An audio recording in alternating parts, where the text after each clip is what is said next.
해산하는 여인.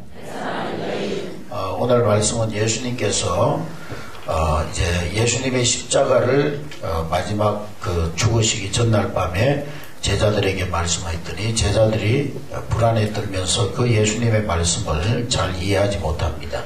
우리 예수님께서 잠시 후면 내가 너희들을 떠날 것이고 너희들이 나를 보지 못할 것이다. 그러나 잠시 후면 다시 나를 보게 될 것이다. 그런 말씀을 하니까 제자들이 아니 잠시 후에 보지 못한다는 말은 무슨 말이고 또 잠시 후에 보게 된다는 말은 무슨 말인가 혼란스러워하면서 불안에 떨고 있습니다. 그래서 예수님께서 너희들이 지금 내가 십자가 지고 너희들을 떠난다고 하니까 근심하는데 그 근심하고 걱정하는 것이 마치 누구의 근심과 같다고요? 누구의 근심과 같아요? 성경 안 읽으셨나? 성경에 뭐라고 그랬어요? 누구의 근심과 같다 그랬어요?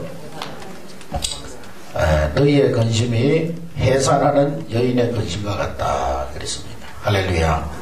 할렐루야. 아이를 낳는 그 해산하는 여인들의 근심은요, 아이를 낳기까지는 걱정이 됩니다.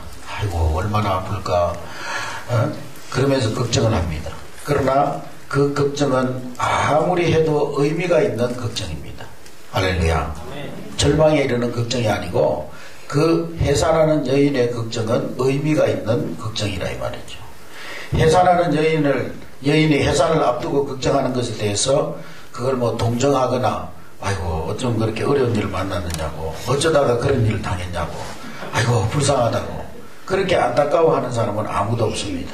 오히려 축하해주고 출산하게 돼서 축하한다고 잘 순산하고 오라고 그러면서 축하해주고 격려해줍니다. 아멘. 그래서 산모에게 잠깐의 아픔이 있고 잠깐의 고통이 있지만은 그러나 그 고통과 아픔은 새로운 생명을 얻고 크나큰 기쁨을 얻기 위한 하나의 과정이기 때문에 그 걱정은 의미가 있는 걱정이라 말이죠. 해산의 수고 이 얼마나 고귀하고 아름다운 일입니까? 그러니까 아무리 그 해산하는 여인이 겪는 고통은 아무리 겪어도 좋은 걱정이요 아무리 걱정해도 좋은 걱정입니다. 그런데 사실 요즘은요 이 해산의 고통을 잘 알지 못하는 시대가 됐어요. 요즘은 물론 뭐 안 그런 분들이 더 많지만은 해산을 하는 것이 아니고 아이를 끄집어냅니다. 마취를 시켜가지고 그 마취하는 동안에 제왕절개를 해가지고 아이를 끄집어내는 거죠. 속에서. 네? 그러니까 출산이 아니고 출고하는 거죠. 출고 끄집어내는 거니까. 그리고 산모도 해산의 고통을 모르고 아이들도 해산의 고통을 모르고 태어나기 때문에 요즘 신세대 엄마들은요 자녀들에 대한 어떤 물론 육신적인 사랑이나 이런 건 지극한데 이 자녀들에 대한 그런 소중함이 없는 경우가 많습니다. 그리고 어린아이들도 엄마의 그 산노를 통해 가지고 나오면서 고통의 과정을 이렇게 인내하면서 저항력도 생기고 면역력도 생기고 인내심도 기르고 그래서 이제 그 아이가 건강하게 태어나는 것인데 그런 것이 없다 보니까 아이들이 너무 나약하고 또 아이들이 조금만 뭐 이렇게 바람만 세게 불어도 감기에 걸리고 이 면역력이나 저항력이 현저히 떨어지는 그런 것을 보게 됩니다. 어떤 사람이요 나비가 그 뇌 꼬치에서 이렇게 나오는 것을 보고 와 그걸 뚫고 나오는데 얼마나 힘들어하는지 그래서 그 뇌 꼬치를 갖다가요 자기가 손으로 이렇게 벌려줬다는 거예요. 이불을 사람이 손으로 그러니까 얼마나 쉽게 나비가 나왔겠어요. 근데 이 나비가 푸덕푸덕 날더니만 얼마 못 날고는 떨어져가지고 죽어버리더라는 거예요. 나비가 되려면은 그 뇌 꼬치를 뚫고 나오면서 그 고통을 인내하면서 그러면서 면역력이 생기고 그러면서 인내하면서 제대로 된 나비가 되는 건데 그 과정을 없애버리니까 나비가 그냥 포로로 날아가다 떨어져 죽어버리더라는 거예요. 요즘 우리 아이들이 그 면역력이 없는 그리고 인내력이 없는 그런 요소 가운데 하나가 바로 그렇게 아이들을 끄집어내기 때문에 출고하기 때문에 그렇다. 또 애들 태어나면 엄마 젖을 먹이는 게 아니라 엄마 젖 먹이면 뭐 몸매가 망가진다고 신세대들은 다 소젖을 먹이잖아요. 소젖. 그 애들이 소같이 잘 들이받아요. 막 소젖을 먹고 자라가지고. 네? 엄마도 들이받고 선생님도 들이받고 막 다 들이받는 거죠. 기왕에 새 생명을 얻을 바에는 고생하고 수고하고 나야 소중하지 않겠습니까? 네? 그냥 끄집어내놓고 아무 고통 없이, 물론 뭐 이런 그 신체적으로요 이렇게 통뼈 뭐 이런 분들은 수술을 해야 된다고 그러더라고. 안 그러면 죽는다고 그러더라고요, 잘못하다가. 그러니까 그런 분들은 모르지만은 정상적으로 출산할 수 있는데도 그냥 그렇게 수고와 고통이 싫어가지고 그렇게 하면 문제가 많다 이 말이죠. 기왕에 우리가 새 생명을 얻을 바에는 고생하고 수고하여 낳아야 소중하지 않겠습니까? 그냥 끄집어내고 아무 고통 없이 쉽게 낳는다면은 그만큼 생명에 대한 소중함도 못 느끼게 되는 것입니다. 아무튼 예수님께서는 십자가를 앞둔 이 예수님 앞에서 걱정하는 제자들을 바라보시면서 너희들이 걱정하는 것은 해산하는 여인이 하는 걱정과 같다, 그렇게 말씀합니다. 왜 제자들이 하는 걱정은 해산을 앞둔 여인의 걱정과 같으냐? 이 제자들이 하는 걱정과 고통은 분명한 약속이 있고 소망이 있는 그런 걱정이기 때문이라는 것입니다. 예수님이요 십자가에 죽으시고 그냥 끝나버리는 것이 아니고, 예수님이 십자가에 죽으시고 제자들이 잠시 잠깐 예수님을 볼 수 없지만은 그러나 부활의 아침에 반드시 예수님은 부활하실 것이기 때문에 제자들이 염려하고 근심하는 그것은 소망이 있고 약속이 있는 그런 걱정이라는 거예요. 산모들이요 애를 낳기 전에는 불안하고 애를 낳는 그 순간이 얼마나 고통스럽습니까? 그러나 그 순간을 잘 참고 인내하고 나면 새 생명이 탄생이라는 기쁨을 누리게 됩니다. 할렐루야. 어떤 산모가 산부인과에서 애를 낳는데 막 남편 머리채를 잡아채고는요, 야 이놈아 너 때문에 내가 이렇게 고통받고 있다고, 이 나쁜 놈아, 막 그러면서 너 때문이라고, 네 때문이라고 막 애를 낳으면서 얼마나 고통스러워. 남편 머리채를 잡고 막 너 때문이라고, 너 때문이 나쁜 놈아 막 그러면서 막 신발을 집어 던지고요, 막 밖으로 막 그 출산하는 그 뭡니까 그 출산실 밖으로 막 신발을 집어 던지고 막 그러고는 내가 다시는 애를 낳나 보라고 막 그러더라는 거예요. 그러다가 잠시 후에 애가 응애 하고 태어나니까요, 애를 보더니만요 자기 신랑한테 여보 고마워 그러더라는 거예요. 애가 당신을 닮았네 그러더라는 거예요. 그러면서 여보 빨리 신발 주스고 와, 집에 가야지. 네? 그러면서 차 타고 가면서요, 여보 이번에 아들 낳았으니까 다음에 딸 하나 더 낳지. 그게 해산의 고통이라는 거예요. 오늘 우리가 하는 염려, 걱정, 고통도 분명한 미래에 대한 약속이 있고 소망이 있다면은 그것이 뭐 그렇게 문제될 것이 있겠습니까? 예수님은 오늘 본문을 통해서 이 고난을 두고 조금 있으면이라는 말을 계속하고 있습니다. 조금 있으면 내가 너희들이 나를 보지 못할 것이고 조금 있으면 너희들이 나를 보리라. 조금 있으면이라는 말로 설명하고 있습니다. 그러니까 다시 말하면은 너희가 걱정하는 그 걱정, 그 고난은 잠깐만 있으면 해결되는 거라는 거예요. 잠깐만 있으면 해결돼요. 제가 우리 큰애를 낳을 때요, 제가 낳은 게 아니고 우리 집사람이 목사님이 애를 낳나, 우리 집사람이 애를 낳을 때 이제 그 우경숙 산부인과가 부천에 그 우경숙 산부인과가 있는데요, 거기 가서 애를 낳는데 저는 장난치는 줄 알았어요.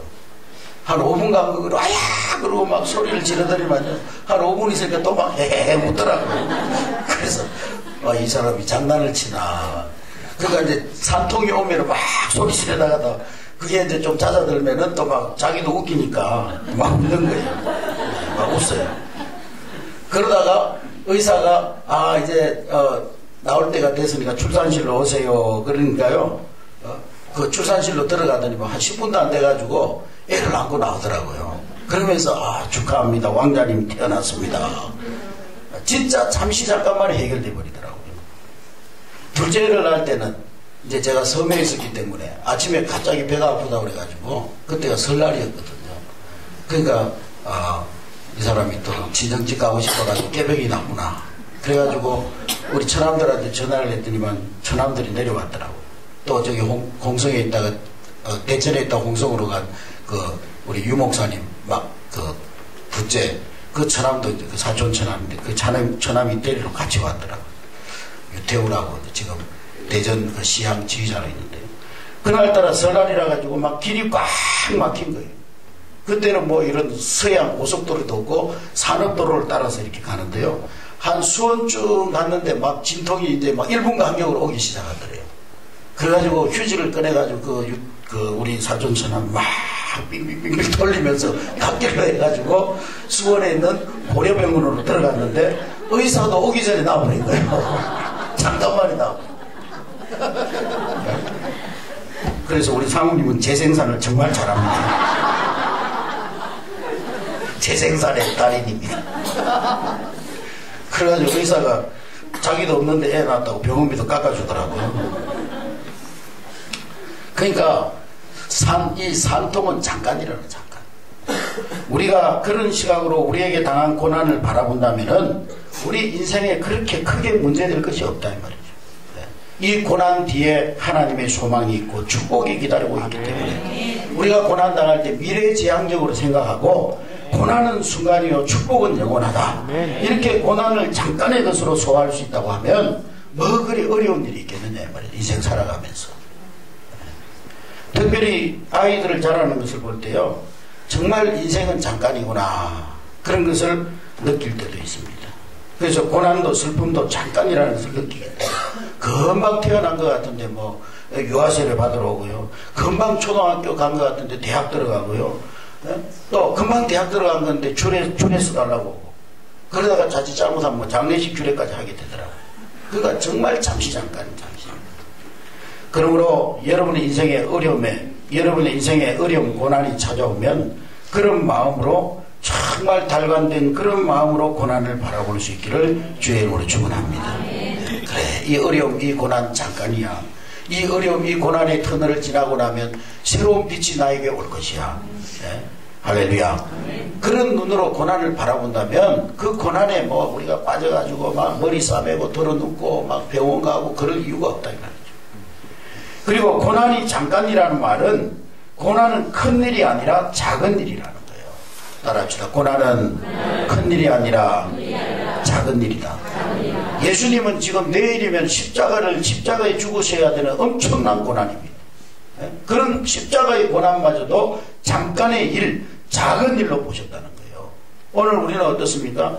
뭐 별 큰일도 아닌데 맨날 우리 입에 큰일 났어 달고 살아요. 그러니까 자꾸 큰일로 보니까 문제가 진짜 커져버리는 거예요. 지극히 작은 일인데도. 그래서 기쁜 일을 만나도 슬픈 일을 생각하느라 기쁨이 없고 슬픈 일을 만나면 기쁜 일은 생각이 안 나고 그게 전부인 것처럼 그게 완전히 매몰되어 가지고 그것이 모든 것인 것처럼 모든 기쁨을 다 잃어버리는 그런 것을 보게 됩니다. 우리 자녀들을 키우다 보면은요 1000번, 10,000번, 100번 잘해주고 하다가도 한 번 섭섭하게 하면은요 엄마가 아빠가 날 위해 뭘 해준 게 있냐고 그러고서 따지고 드는 그런 잘못된 자녀들이 있습니다. 100번, 1000번 하나님께서 은혜 주시고 하나님께서 우리에게 축복 주시고 하나님께서 오늘까지 우리를 인도해 주시다가도 한 번의 고난이 찾아오면은요 지금까지 받은 은혜도 축복도 다 잊어버리고 하나님 원망하고 뭐 교회를 원망하고 그런 경우를 보게 됩니다. 우리는 슬픈 일을 만나면 하나님께서 과거에 나에게 베풀어 주신 은혜와 역사를 바라보면서 기뻐하고 할렐루야. 네?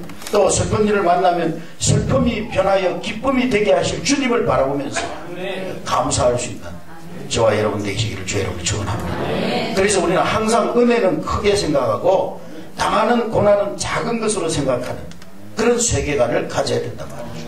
그런 인생관을 가져야 되는 거예요. 따라합시다. 하나님의 은혜는 크고 놀랍고 내가 당하는 고난은 지극히 작은 것이다. 할렐루야. 그러니까 가만히 보면은요 그 사람의 믿음의 정도에 따라서 똑같은 일을 하고 있음에도 그 세계관이 너무나 다른 경우를 보게 됩니다. 요즘 하는 일 잘 되시죠? 그러면은 제가 그 일을 한 지가 지금 20년이 됐는데 밥 굶겠습니까? 밥이야 굶겠습니까? 걱정 없어요. 잘 안 되지만은 괜찮아요. 뭐 20년, 30년 전 생각하면 지금은 많이 좋아졌잖아요. 괜찮아요. 그렇게 여유있게 말하는 분들이 있어요. 실제로는 어렵지만은요, 고난을 가볍게 생각하고 가볍게 작은 것으로 소화해가는 그런 분들이 있어요. 근데 반대로 먹고 살만한데도 괜찮은 것 같은데도 말도 마세요. 죽을 지경입니다. 힘들어 죽겠어요. 빨리 때리기 치우고 싶어요. 항상 막 다 망했다는 식으로 다 어렵다는 잘못됐다는 식으로 그렇게 생각하는 분들이 있습니다. 그러니까 여러분들은 밤낮 힘들다, 어렵다, 안 된다, 못한다, 죽을 지경이다, 망했다. 한평생 큰일만 나는 사람이에요. 신문을 봐도 똑같은 신문을 보는데도 큰일 났구만, 이거 세상이 망조야. 항상 큰일, 망조. 그걸 외치는 사람이 있어요. 여러분 언제 뭐 세상이 큰일 아닌 적이 있고 망조 안 된 적이 있습니까? 태초 이래로 세상은 항상 망조요. 그래서 세상을 장망성이라고 그러잖아요. 장차 망할 도성이라고. 세상은 항상 망하게 돼 있어요. 세상이 처음부터 그런 것이라면은 뭐 세상 놀래고 뭐 야단 피우고 할 이유가 뭐 있겠어요? 뭘 그게 큰일이라고. 하나님이 역사를 이끌어가고 계시네요. 할렐루야. 아무튼 우리는 고난을 너무 심각하게 생각해서 그 고난에 눌려서 일어서지 못하는 자가 아니라 모든 고난과 역경과 어려움은 잠시 잠깐이다. 고난은 작은 것이다. 고난보다 더 영원한 것이 있고 고난보다 더 영광스러운 것이 고난 뒤에 있음을 믿고 승리하는 저와 여러분 되시길 바랍니다. 그러니까 하나님은 항상 고난, 이 축복을 주실 때 뭐에 싸서 주신다고요? 고난이라는 보자기에 싸서 주시기 때문에 고난이 크면 뭐도 커요? 고난의 보자기가 크면 그 안에 쌓여있는 축복도 큰 거예요. 아멘. 작으면 작고. 그러니까 큰 고난이 오면 더 크게 감사해야 돼요. 아들이 대학에 떨어졌다. 그럼 100만 원 감사하는 딱 해라. 하나님 아들 대학에 떨어지게 해주시니 감사합니다. 앞으로 더 좋은 대학에 들어가게 해줄 줄 믿습니다. 그 정도 배짱은 돼야 될 거 아니에요. 대학 떨어졌다고 머리 싸매고 들러가지고 막 닌게로 맞고 막 이러면 되겠어요.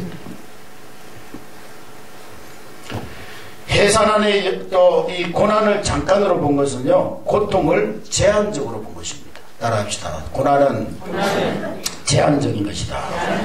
그러니까 해산하는 여인의 고통이 아무리 크고 힘들어도 그 시간은 제한되어져 있습니다.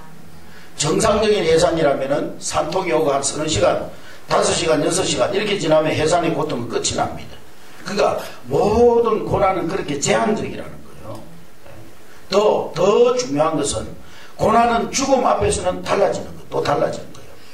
내가 당하는 고난이 아무리 극심하다 한들 내가 죽는 그 이상의 고난은 없습니다. 어느 누가 나를 괴롭힌다 한들 나의 육체를 괴롭히고 죽이는 것이지 영혼까지 괴롭히지 못하고 영혼까지는 죽이지 못하는 거예요. 그러니까 고난은 제한적이라 이 말이죠. 그러므로 잠시 잠깐 잘 참고 인내하면 그 고난은 반드시 끝이 난다는 거예요. 그래서 우리말에 시간이 해결해 준다, 시간이 약이다, 그런 말도 있잖아요. 시간이 지나면 모든 고통도 모든 아픔도 사라지기 마련이라는 거예요. 제가 어떤 장례식에 갔다 공동묘지에서 장례식을 집례하는데요, 뭐 이렇게 시간이 이제 조금 남아가지고 식사를 하고 남아가지고 그 묘비를 이렇게 하나하나 이렇게 봤는데요, 지금도 기억에 남는 묘비가 있어요. 아마 애기 묘비 같은데, 애기가 아마 죽었는데 거기다 묘비를 써놨어요. 뭐라고 써놨냐면은, 얘야 답답해도 조금만 기다리라, 주님이 곧 오신단다, 그렇게 써놨어요. 얘야 답답해도 조금만 기다리라, 주님이 곧 오신단다. 아마 어린 자식을 땅에 묻고가는 부모의 안타까운 마음을 그렇게 표현한 것 같아요. 얘야 답답해도 조금만 기다리라, 주님이 곧 오신단다. 우리는 고난은 정말 잠깐이요 제한적이라는 것을 잊지 말아야 되는 거예요. 이 세상에서 당하는 모든 고난, 잠시 잠깐, 주님이 오시면 다 끝나는 거예요. 그리고 이 고난은 하나의 과정이라는 거예요. 과정. 따라합시다. 고난은 하나의 과정이다. 그러니까 과정이라는 말은 계속 연속적으로 지속되는 것이 아니라는 거예요. 해산의 고통이 이제는 생명의 기쁨으로 연결되듯이 고난 뒤에는 항상 영광과 축복과 행복으로 바꾸어지고 이어진다 이 말이죠. 그러므로 고난은 하나의 과정이지 절대로 전부가 아니라는 거예요. 여러분, 어두움이 깊어지면 뭐가 와요? 새벽이 오는 거죠. 그러니까 이 새벽이 찾아오기 전에 제일 칠흑같이 어둡습니다. 한번 보세요, 여러분. 제 말이 진짜인지 아닌지 오늘 자지 말고 한번 보세요. 새벽이 오기 전에 제일 칠흑 같은 어둠이 있어요. 새벽 3시, 4시 되면요, 칠흑같이 어두워집니다. 그런 칠흑 같은 어두움의 밤이 지나고 나면 밝은 새 아침이 돋아오는 거예요. 할렐루야. 고난은 영광의 내일을 맞이하기 위한 필연적인 과정인 것입니다. 부활의 영광스러운 아침을 맞이하려면 예수님의 십자가의 고난이라는 그 과정이 반드시 필요한 거예요. 부활의 영광을 누리기를 원하는 사람은 반드시 이 십자가 고난의 과정을 통과해야 되는 거예요. 세상에서도 그렇잖아요. 더 많이 수고하고 더 많이 애쓴 자에게 더 많은 칭찬과 상급과 존경이 주어집니다. 그렇기 때문에 우리는 고난당할 때 종말론적으로 그저 눈앞에 보이는 그것만 보지 말고 종말론적으로 좀 먼 미래를 바라보면서 내가 주님 앞에 설 때 받을 상급과 영광을 바라보면서 인내해야 되는 거예요. 할렐루야. 오늘 본문에 보면 고난당하는 과정을 두고 설명하기를 너희는 곡하고 애통하겠으나 세상은 기뻐하리라 그랬어요. 예수님이 십자가 지고 갈 때 빌라도 또 가야바 헤로당 유대인들 승리의 축제를 가졌을 거예요. 그러나 거기에서 게임이 끝난 것이 아니에요. 결국에는 그 모든 상황이 뒤집혀져서 슬픔이 기쁨이 되고 십자가의 패배가 결국 부활의 승리로 바뀌어진 것입니다. 할렐루야. 그래서 이 말씀의 의미는 고난이 크면 클수록 그 기쁨도 크다는 거예요. 그러므로 여러분들이 지금 당하는 어려움 때문에 너무 슬퍼하거나 노여워하지 않기를 주의 이름으로 축원합니다. 고난이 크면 클수록 더 큰 영광, 더 큰 축복이 나에게 주어질 것을 바라보고 승리하는 여러분 될 수 있기를 주의 이름으로 축원합니다. 일본의 신학자 가운데 마포 삼열이라는 분이 계신데 이분이 복음 전하다가 하루는 복음을 전하는데 깡패가요. 이 미친놈 그러면서 술병을 던졌는데 그 술병에 얼굴을 맞아가지고 얼굴에 막 흉터가 이렇게 막 찢어진 거예요. 깊이 파였습니다. 흉터가. 근데 이분이 돌아가시고 나서 이분의 자녀들 이 간증을 하는데 이 마포 삼열 목사님은요 언변도 좋지 못하고 뭐 설교를 잘하는 것도 아니고 말을 못하는 분이에요. 근데 미국에 이제 한 번은 모금을 갔는데요. 모금하러 갔는데 그렇게 말도 잘 못하고 설득력도 없는 분인데 모금이 엄청나게 잘 된다는 거예요. 이 마포 삼열 목사님이 가면은 막 사람들이 다 은혜 받고 막 이렇게 모금이 막 풍성하게 되어진다는 거예요. 왜 그러냐? 말은 잘 못하지만은 그 얼굴에 복음 전하다가 예수님 때문에 생긴 흉터 자국이 있어가지고요. 설교하기도 전에 벌써 성도들이 은혜를 받아버리는 거예요. 긴 말할 필요도 없이 막 사람들이 복음에 동참한다는 거예요. 우리가 그리스도를 위해서 당한 고난의 현적, 그것은 곧 영적 훈장이요 하나님 앞에 영광이 되는 것입니다. 할렐루야. 제가 그 홍남교에서 성전을 건축할 때요 참 아름다운 사연들이 많은 그런 헌금들이 많이 있었어요. 어떤 집사님은 자기 그 생활 형편도 어렵게 살고 남편이 교회 다닌다고 핍박하고 두들겨 패고 그런 집사님인데도요 돈을 꼬기 해가지고 모아가지고 적금을 들어가지고 남편 몰래 500만 원짜리 적금을 들어가지고 그걸 찾아가지고 헌금하신 분도 있고 어떤 자매는 시집 가려고 적금 들었다가 그걸 해약해가지고 하나님께 드린 그런 분도 있고 어떤 할머니는요 아들 손주 며느리가 준 용돈을 꼬기 모아놨다가 드린 할머니도 있고 또 어떤 분은 헌금하려고 아무리 뒤져봐도 돈이 없으니까 결혼 폐물반지 돌반지 다 팔아가지고 헌금한 세대도 있고 그러니까 헌당 예배를 드리는 날 눈물바다가 돼버렸어요. 성도들이 예배당 문 열고 들어오는 그 순간부터 우는 거예요. 그 눈물의 의미가 뭐겠어요? 돈도 없는데 헌금해서 억울하다. 그거겠어요? 돈도 없는데 내가 헌금해가지고 속았다. 그거겠습니까? 감격스러운 거예요. 감격. 주님을 위해서 이렇게 삶을 드리고 물질을 드리고 주님을 위해서 내가 희생할 수 있다는 것이 너무 감격스러운 거예요. 처음부터 끝나는 시간까지 눈물 받아요. 눈물 받아요. 여러분 무슨 일이든지 그 일을 위해서 고생하고 고난을 감내해낸 사람일수록 그 일이 성취되었을 때 기쁨도 행복도 영광도 더 큰 거예요. 그걸 뭐 돈을 가지고 어떻게 환산할 수 있겠습니까? 돈 1000만 원으로 환산하겠습니까? 1억으로 환산하겠어요? 그 기쁨은요 누려보지 못한 사람 모르는 거예요. 뭐 교회 지을 때 뒤에서 잔소리나 하고 뭐 비판이나 하고 방해나 하고 그런 사람들이 그 간격을 알겠어요? 모르지. 그러므로 해산의 고통은 의미가 있는 것이요 제한된 고통이요 그리고 약속이 있는 고난인 줄로 믿습니다. 고난당할 때 너무 힘들고 어려워도 도망가고 싶지만 그러나 그 고난의 터널을 통과하고 보면 그 순간순간들이 고난의 순간순간들이 다 나에게 은혜의 시간이요 축복의 길로 나아가는 과정이었음을 알게 되는 거예요. 할렐루야. 여러분, 애 낳은 산모들요, 애 낳을 때는 내가 애를 다 실어 낳나 보라, 내가 이렇게 어려운 걸 내가 왜 낳냐고 막 그러다가 또 낳고 막 6남매 7남매까지 낳잖아요. 여러분들 막 7남매 8남매까지 낳았잖아요. 이것은 고난을 통해 얻어진 기쁨이 너무 크기 때문에 고통의 순간은 기억도 안 되는 거예요. 기억도. 할렐루야. 그래서 우리 그리스도인들의 고난은 언제나 해피엔드입니다. 해피엔드. 따라합시다. 그리스도인의 고난은 언제나 해피엔드다. 목사님, 교인들도 병 걸려가지고 죽던데요. 병 걸렸다가 살아야지. 죽었는데 무슨 해피엔드입니까? 여러분, 우리가 이 세상 속에서만 해피엔드를 생각합니다. 그러나 보이는 것은 뭐요? 잠깐이요. 보이지 않는 것은 뭐요? 영원한 거예요. 진짜 해피엔드는요, 천국 가야 있는 거예요. 네. 이 세상에서 해피엔드가 없어요. 천국 가야 해피엔드가 있는 거예요.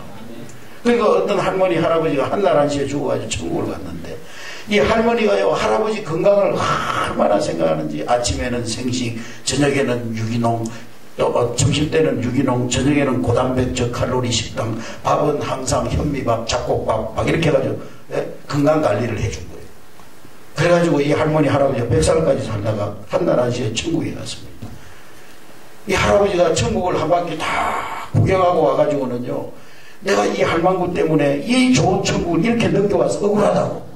빨리 왔어야 되는데, 이 할망구가 막 맨날 현미밥 먹이고 잡곡밥 먹이고, 그래가지고 이 좋은 천국을 이렇게 늦게 와가지고 억울하다고.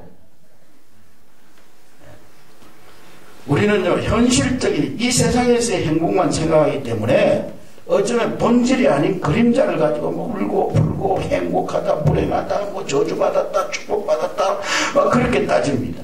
그러나 성도들은 항상 종말론적 미래적으로 현재를 바라봐야 되는 거예요. 미래를 바라보면서 오늘 나의 모습을 바라봐야 되는 거예요.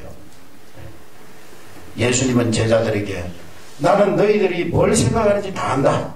너희들이 지금 당하는 고난의 의미를 몰라서 그렇게 걱정하지만은, 그러나 너희가 당할 고난은 해산할 여인의 고통과 같은 것이다. 잠시 잠깐 지나가는 것이다. 그래, 너희 슬픔이 변하여 너희 염려와 걱정이 변하여 축복이 되고 기쁨이 될 날이 있을 것이다. 조금만 참고 기다리면 곧 기쁨의 날, 영광의 날은 올 것이다. 아멘. 고난 당하시는 분이 계십니까? 어려움 당하시는 분이 계십니까? 조금만 참고 참으면 영광의 아침이 여러분 가운데 임할 줄로 믿습니다. 할렐루야.